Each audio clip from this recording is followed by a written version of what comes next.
యేసు ప్రభు చనిపోయి తిరిగి లేచిన తర్వాత 40 రోజులు భూమి మీద ఉన్నారు. ఆ సమయంలో ఆయన శరీరం ఎలా ఉందో చూద్దాం. మన బాడీ కూడా అలాగే ఉండబోతోంది. మొదటిగా ఆ శరీరాన్ని భౌతికంగా తాకవచ్చు. It is tangible. లూకాసు వార్త 24:39 శిష్యులు యేసును చూసి దెయ్యం అనుకుని భయపడ్డారు. అప్పుడు యేసు క్రీస్తు ఏమన్నారో తెలుసుగా? నా చేతులు చూడండి, నా కాళ్ళు చూడండి, నన్ను పట్టుకుని చూడండి, నన్ను తాకి చూడండి. నాకున్నట్టుగా ఎముకలు మాంసం భూతానికి ఉండవు కదా అని అంటారు. ఆయన గాలి కాదు. ఆయన్ను పట్టుకోవచ్చు. ఆయనకి ఎముకలున్నాయి, మాంసం ఉంది. కానీ అందులో రక్తం లేదు. ఎందుకంటే రక్తం చనిపోయే లక్షణం కలది. ఆయన చేప మరియు తేనెపట్టు కూడా తిన్నారు.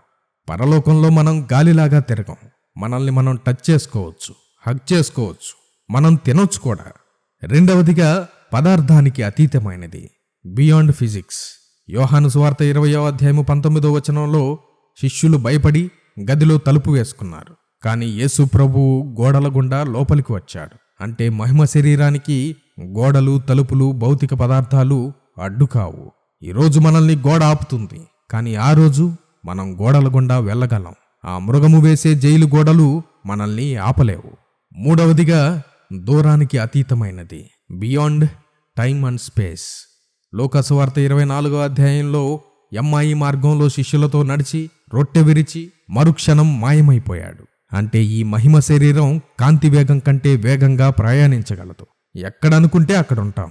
భూమి మీద గ్రావిటీ దాన్ని లాగలేదు. అందుకే యేసు ప్రభుల వారు ఒలీవ కొండ మీద నుండి పరలోకానికి ఆరోహణమయ్యారు. దీన్నింకా లోతుగా అర్థం చేసుకోవడానికి అపోస్తులుడైన పౌలు గారు కొరింథీయులకు రాసిన మొదటి పత్రిక 15వ అధ్యాయంలో ఒక అద్భుతమైన ఉదాహరణ చెప్తాడు. అదే విత్తనం.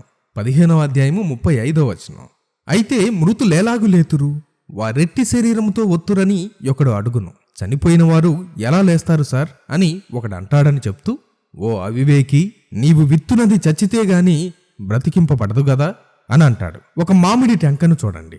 అది చూడ్డానికి గట్టిగా అందవిహీనంగా రాయిలాగా ఉంటుంది. కానీ భూమిలో దాన్ని పాతిపెడితే అది చనిపోతుంది, కుళ్ళిపోతుంది. కానీ అందులో నుండి ఒక అద్భుతమైన పచ్చని మామిడి మొక్క బయటకు వస్తుంది. ఆ మొక్కకు ఆ టెంకకు ఏమైనా సంబంధం ఉందా? రూపంలో లేదు, కానీ ప్రాణంలో ఉంది.